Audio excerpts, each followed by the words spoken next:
Hello students. आज हम लोगों के बीच एक प्रकाश के गोलीय पृष्ठ पर अपवर्तन के लिए एक बहुत ही इम्पोर्टेंट टॉपिक, ठीक है, जो विज्ञान के लिए बड़ी इम्पोर्टेंट है। गोलीय अवतल पृष्ठ पर प्रकाश का अपवर्तन। गोलीय अवतल पृष्ठ पर प्रकाश का अपवर्तन एग्जाम के लिए बहुत इंपॉर्टेंट है। मैंने इसका डायग्राम आपके सामने रखा है, इसको एक बार देखिएगा। हमने एक गोलीय अवतल पृष्ठ एस पी एस डैश किया है, जो दो माध्यमों N1 व N2, जो विरल माध्यम और सघन माध्यम है, इनको अलग कर रहा है एसपीएस डैश। एसपीएस डैश गोलीय अवतल पृष्ठ का जो मुख्य अक्ष है, हमने एक्स एक्स डैश ले रखा है, और ये गोलीय अवतल पृष्ठ के बिंदु P से होकर गुजरता है, इसलिए इसको हम बोलेंगे इसका ध्रुव, ठीक है। और गोलीय अवतल पृष्ठ के मुख्य अक्ष पर हमने एक बिंदु वस्तु O रखा है, ठीक, जिससे पहली प्रकाश की किरण ध्रुव से होते हुए निकल रही है, और दूसरी प्रकाश की जो किरण है वो O से इस गोलीय अवतल पृष्ठ के बिंदु A पर आपतित होती है। O से चलने वाली प्रकाश की किरण जब A पर पहुंचती है तो यहाँ पे वायु माध्यम चेंज हो रहा है, इसलिए यहाँ पे अपवर्तन होगा। अपवर्तन कराने के लिए आपको एक अभिलंब की आवश्यकता पड़ेगी भाई, जिस बिंदु पर अपवर्तन हो रहा है। तो इसके लिए मैंने अभिलंब लेने के लिए मैंने क्या कर दिया कि जिस बिंदु पे अभिलंब लेना होता है उसको वक्रता केंद्र C से मिला देते हैं। तो हमने इसको क्या कर दिया, वक्रता केंद्र C से मिला दिया। अब ये आखिरी किरण थी और ये अभिलंब था, तो इसके बीच जो ये बनने वाला कोण है ये I है। मैंने इसको यहाँ पे दे रखा है, ये I है। लेकिन भाई प्रकाश किरण का जो मेन रास्ता है तो ये होना चाहिए था, लेकिन अपवर्तन के पश्चात ये प्रकाश किरण अभिलंब की ओर झुकेगी, क्योंकि प्रकाश किरण विरल माध्यम से सघन माध्यम में जा रही है।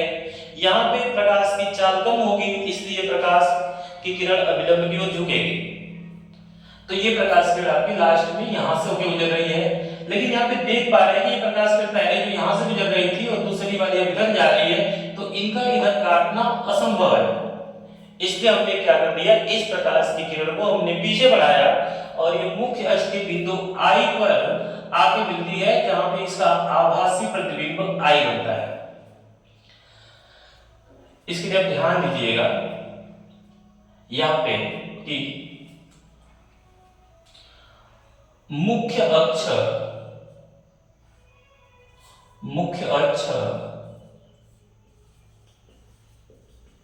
x x डैश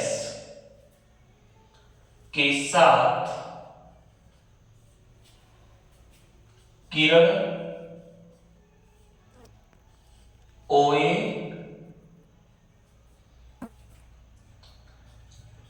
IA और CA क्रमशः अल्फा कामा बीटा कामा गामा कोण बनाती हैं।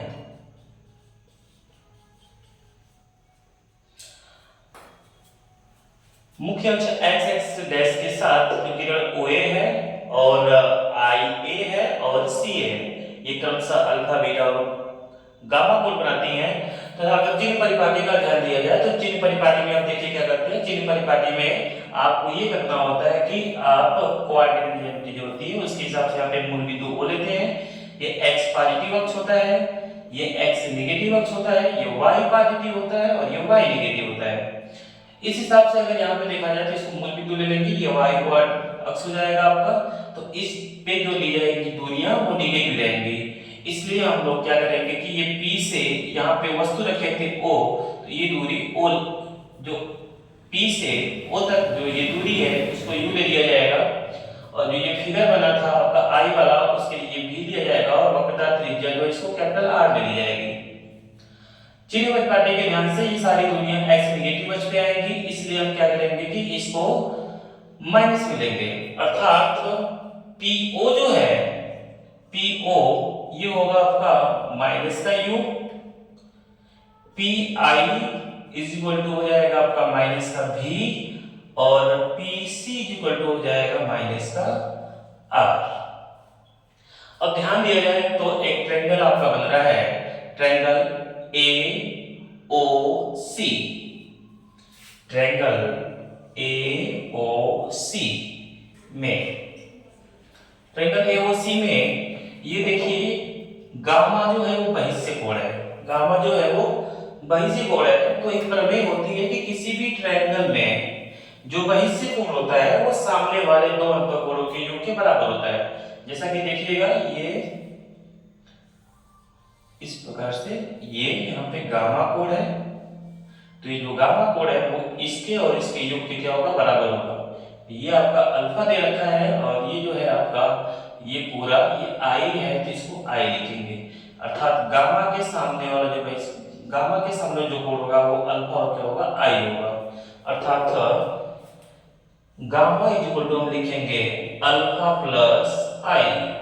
यहां से अगर आई का मान निकाला जाए तो आई बराबर हो जाएगा, गामा हमारा वहीं पे रहेगा, माइनस अल्फा हो जाएगा। इक्वेशन नंबर फर्स्ट ले लेंगे इसको। इसी प्रकार से एक और ट्रायंगल है आपका ICA, triangle ICA, triangle ICA में अगर देखा जाए तो यहां भी एक बहिष्य कोण है गामा, अर्थात जो गामा होगा वो इस बीटा और यहाँ पे जो अपवर्तन कोण R है इसके इक्वल होगा, अर्थात beta plus R, beta plus R। यहां से अगर R का मान निकाला जाए तो R का मान आने वाला है गामा, ये इधर है तो माइनस बीटा, इसको बोलेंगे इक्वेशन नंबर सेकेंड। आप जानते होंगे स्नेल के नियम से, स्नेल के नियम में क्या होता है, स्नेल ने बताया था कि यदि कोई प्रकाश किरण एक माध्यम से दूसरे माध्यम में प्रवेश करती है तो इसका अपवर्तनांक जो होता है वो अपवर्तन कोण आई और आपतन कोण आई और अपवर्तन कोण आर की ज्या के क्या होता है, बराबर होता है। अर्थात sine i by sine r is equal to हो जाएगा n2 अपॉन n1। अगर यहाँ पे देखा जाए कि ये जो प्रकाश की OA थी, अगर ये P के बहुत समीप आएगी तो अल्फा बीटा और गामा के मान हो जाएंगे, बहुत छोटे हो जाएंगे। अल्फा बीटा और गामा के मान छोटे होने के साथ साथ आप ध्यान दीजिएगा तो ये I जो है, ये I और R भी बहुत छोटा हो जाएगा। कहने मतलब ये है कि अगर I और R बहुत छोटे हों, यदि I तथा R बहुत छोटे हों तो जो साइन आई है, साइन आई बराबर आई होगा और जो साइन आर है बराबर क्या होगा, आर होगा। ठीक है, साइन आई बराबर साइन आर।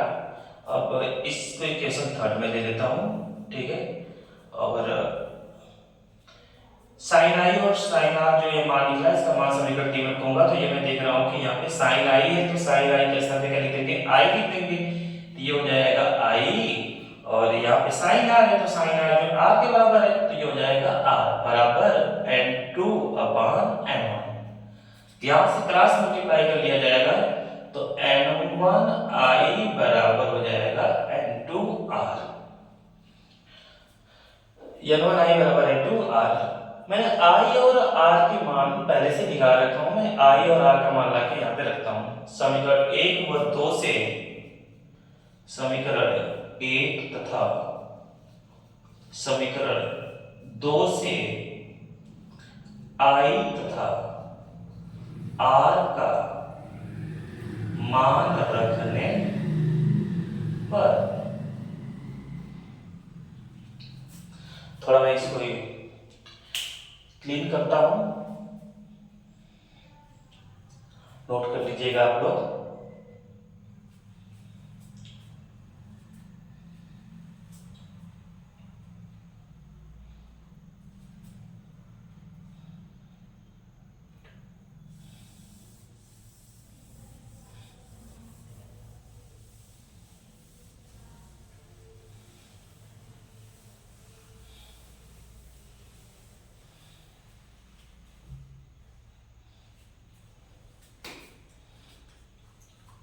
देखिए आगे,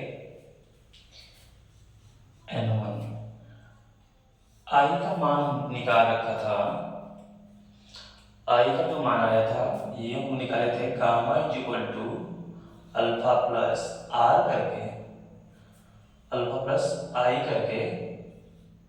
तो यहाँ से जो आई का मान आया था वो आया था गामा माइनस अल्फा। तो N1 जहाँ पे आई है वहां पे लिख देंगे हम लोग गामा माइनस अल्फा बराबर, यहाँ पे N2 है तो N2। R का मान हमने निकाला था, तो R हमने निकाला था किस प्रकार से, ध्यान दीजिएगा इधर। R निकाला था कि गामा बराबर बीटा प्लस R से, यहाँ से R का मान आया था गामा माइनस बीटा, यहाँ लिखेंगे गामा माइनस बीटा। अंदर मल्टीप्लाई करता हूँ N1 gamma minus N1 alpha बराबर N2 gamma minus N2 beta. N1 gamma minus N1 alpha बराबर N2 gamma minus N2 beta. अब यहाँ पे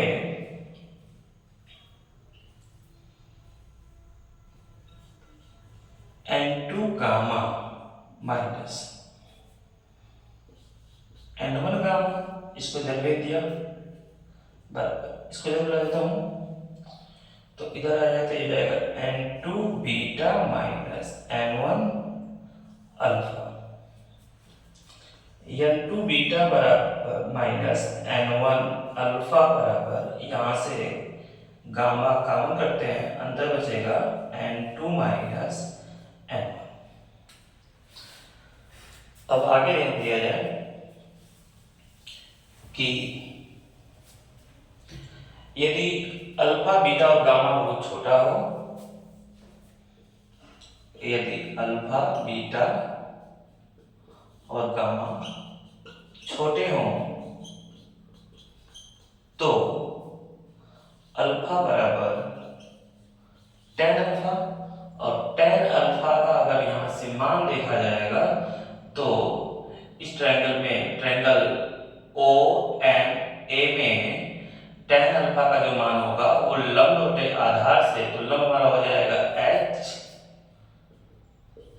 और आधार हमारा हो जाएगा कितने का, h जो आधार हो जाएगा हमारा MO का।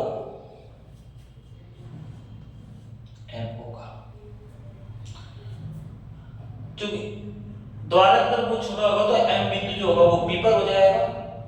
ये द्वारक अगर बहुत छोटा हो जाए, मतलब ये बहुत के पास आ जाए, तो M जो होगा P पे हो जाएगा। कहने का जो MO है वो लगभग MP के क्या होगा, बराबर होगा।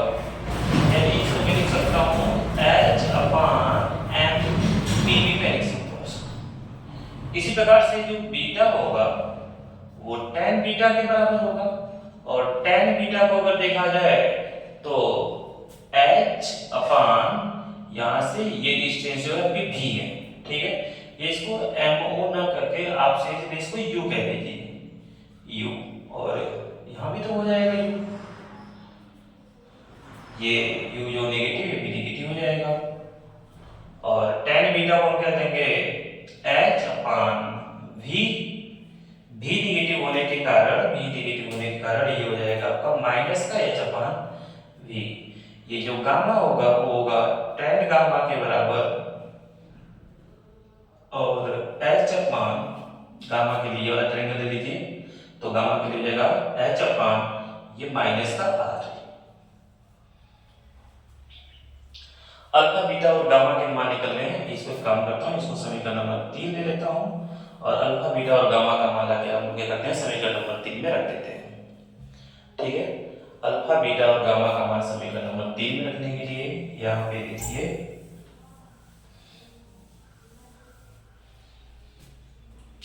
N2 है तो N2, फिर बीटा का मान कितना है, बीटा जो है वो tan बीटा के बराबर था, बीटा जो है वो tan बीटा बराबर था, और जो tan बीटा था माइनस h अपान v था, तो इसको लेते हैं हम लोग माइनस का h अपान v माइनस, यहाँ पे N1 है तो N1 को N1 लिखिएगा, ये अल्फा, अल्फा जो था tan अल्फा के बराबर, और tan अल्फा जो है माइनस h अपान u के बराबर, तो यहाँ पे लिखते हैं हम लोग माइनस का एच अपान यू बराबर N2 माइनस N1, यहाँ पे तो N2 माइनस N1 तो हमारा रहेगा और यहाँ पे गामा है, तो गामा जो हमारा था किसके बराबर था, tan गामा के, और tan gamma minus h upon r के, तो यहाँ पे तो माइनस का एच अपान आर। यहाँ से हम क्या करते हैं, माइनस का एच जो है वो कॉमन कर ले रहे हैं। माइनस का एच अगर कॉमन करेंगे तो यहाँ पे बचेगा N2 अपान भी माइनस है तो माइनस, ये तो कॉमन हो गया माइनस एच, यानी कि N1 अपान यू बराबर N2 minus N1 into minus का एच अपान आर। इस माइनस एच से ये माइनस एच कैंसिल, और आगे हमारा बचेगा N2 अपान भी माइनस N1 अपान यू बराबर N2 minus N1 upon R. और ये हमारा है गोलीय अवतल पृष्ठ से अपवर्तन का सूत्र, जहाँ पे N1 जो है वो विरल माध्यम का अपवर्तनांक है और N2 जो है वो सघन माध्यम का अपवर्तनांक है। वीडियो को थोड़ा अच्छे से देखिए, समझिए, एग्जाम के लिए इंपॉर्टेंट पॉइंट है। धन्यवाद।